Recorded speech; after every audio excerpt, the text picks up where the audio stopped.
¿Qué tal? Buenas tardes. El día de hoy yo les voy a hablar del derecho a la personalidad y de la familia. Este trabajo fue realizado por Aislinn Itzel Medina Ábalos, Estefanía Alejandra Correa Palomo, Ariadna Lucero López González, su servidor Daniel Moisés Rocha Vital, Aldo Vicente Sotelo Calleros y Abigail Orozco Alba. Para empezar a hablarles un poco del tema, les voy a aclarar un poco lo que son los derechos de la personalidad. Son los derechos subjetivos que se dirigen a proteger la integridad personal del ser humano tanto en su vertiente física, o sea, la vida, la integridad física, como la espiritual, hablando del honor, la intimidad, la imagen y la identidad.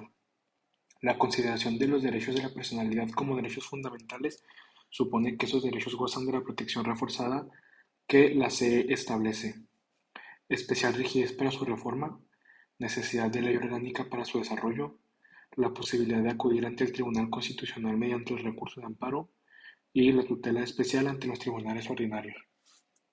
¿Qué es la personalidad?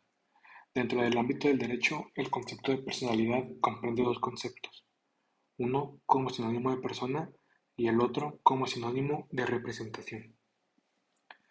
Les voy a hablar un poco de las características de la personalidad. Un ser humano goza de los derechos reconocidos desde el momento del nacimiento hasta el momento de su muerte. La personalidad jurídica, como ya lo mencionamos, es el pilar de la exigibilidad de estos derechos. La personalidad jurídica se integra por 6 atributos. Número uno, la capacidad. Número 2, el estado civil. Número 3, el patrimonio. Número 4, el nombre. Número 5, el domicilio. Y número 6, la nacionalidad. En ese sentido, y siguiendo la lógica del fascículo, nos centramos en el atributo de capacidad, ya que considero que es el más importante de la personalidad jurídica. La personalidad de las personas está clasificada por lo siguiente. Número uno, el nombre, que lo identifica e individualiza de otras personas.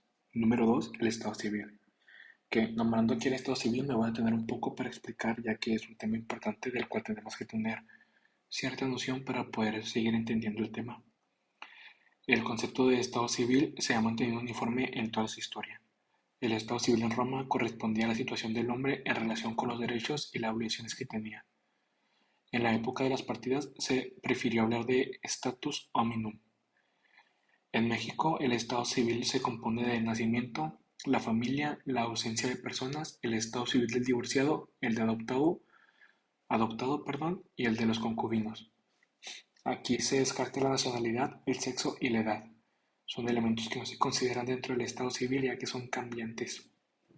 Francisco J. Zavala define el estado civil como que el estado civil o privado de la persona comprende todas las cualidades jurídicas como son las de casados o solteros, hijos legítimos, naturales o espurio, de mayor o menor de edad, de ausente, demente y sus demás aptitudes legales. A pesar de que tenemos ciertas definiciones de lo que es el estado civil, no hay una como predeterminada que nos ayude a saber o que establezca específicamente lo que es. Hay diferentes tesis que nos pueden ayudar a saber un poco de lo que se trata. Por ejemplo, le voy a hablar de alguna de ellas, que es la tesis expedida por un tribunal colegiado de circuito, el que dice que el estado civil de las personas se entiende como aquellas cualidades o posesión jurídica de las personas que implican un contenido especial de derechos y tienen el carácter de permanencia como son la ciudadanía y las relaciones de familia. Dicho de otra forma, y conforme a la doctrina, el estado civil de una persona consiste en la situación jurídica concreta que guarda una persona en la relación con la familia y se despliegan las distintas cualidades de hijo, padre, esposo o pariente por consanguinidad, por afinidad o por adopción, y los derechos y obligaciones generados por esta situación jurídica determinada. Hay otra tesis que difiere un poco de lo mencionado anteriormente, la que dice que el estado civil se ha definido doctrinariamente como el conjunto de cualidades que la ley toma en consideración para atribuirles efectos jurídicos. Se considera que en él están comprendidos dos aspectos, como estado de familia y como estado de nacionalidad. En relación con el primero, las personas pueden ser padres, hijos, esposas, maridos, hermanos, etc. Respecto al segundo, pueden ser nacionales o extranjeros. Ahora bien, al ser el estado civil un atributo de la personalidad, el origen de ésta se ubica según diversas corrientes doctrinarias y bien en el momento de la concepción, en el nacimiento o en el momento en el que el nacido muestra aptitud para seguir viviendo separadamente del seno materno. En cambio, la muerte es el fin de la personalidad, porque hace perder la capacidad jurídica de las personas físicas. Enrique Estrada Aceves nos dice que el estado de una persona es el conjunto de las cualidades jurídicas que lo caracterizan, constituyendo su condición en la familia y en la sociedad. Ahora les voy a hablar lo que es un poco de la capacidad, que vendría siendo el número 4. Este corresponde a un derecho propio e intransferible a la persona humana. Esto es un enfoque justnaturalista. Se trata de un elemento importante de la personalidad. Supone dentro del derecho legislado la aptitud de una persona para ser sujeto de derechos y obligaciones. En México simplemente lo diferenciamos como la capacidad de goce y la capacidad de... La familia. El tema de la familia es uno de los de mayor relevancia en el derecho internacional privado.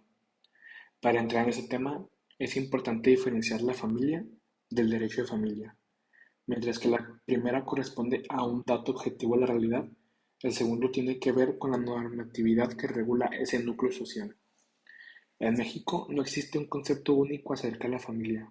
Por lo general, se aceptan todos los enumerados, con excepción de los conformados por parejas del mismo sexo. En fin, no existe un consenso universal acerca del concepto de familia, y mucho menos en torno a lo que es sujeto de regulación.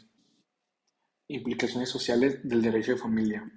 Desde la perspectiva sociológica, la familia representa una continuidad simbólica que trasciende a cada individuo y generación. La diferencia de significaciones se explica por la complejidad social, cultural, religiosa y económica que la envuelve, incluidos los valores que sobre ella influyen. El derecho de familia del pasado se ha transformado con regulaciones especiales, como en el caso de la disolución del matrimonio, antes desconocido y ahora casi generalizado en todos los países.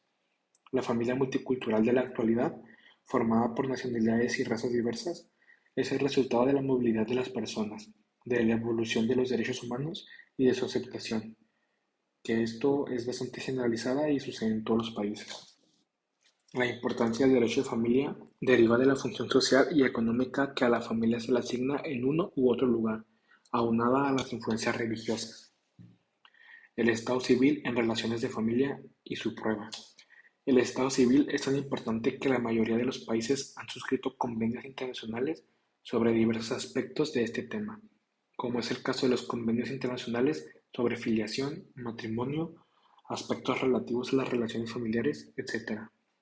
Como hemos señalado, en México el Estado civil es una parte de lo que en otros lugares es el estado de las personas o el estatuto personal. No obstante, es necesario recordar algunos aspectos propios del estado civil de las personas y de la familia. Dentro del estado civil suele mencionarse el estado o posición de casados, el estado de divorciados, el estado de hijos, el estado de viudos, etc. En cuanto al orden jurídico que rige las relaciones de familia, es poco o nada lo que establece la ley mexicana, aunque el tema de la prueba, especialmente del estado civil, sí es regulado en todo el país.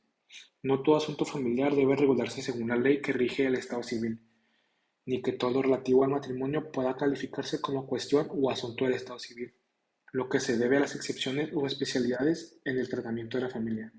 Por ejemplo, al régimen patrimonial del matrimonio se le aplica una conexión diferente que a la forma de matrimonio, y algo similar ocurre con la capacidad o la forma del acto o negocio familiar. No debe olvidarse que es precisamente en la familia, como fenómeno social y en su regulación jurídica, donde se solía establecer mayor resistencia a cambios y valores que las que existen en otros campos, como el comercial, por ejemplo. No obstante, y a diferencia del pasado, esas resistencias a los cambios han venido cediendo dentro del fenómeno de la transculturación, permitiendo con ello un reconocimiento y aplicación de órdenes jurídicos reguladores ajenos al propio y más naturales al que le es consustancial. Esto es todo por nuestra parte. Espero haya quedado un poco claro lo que se vio del tema y muchas gracias por su atención.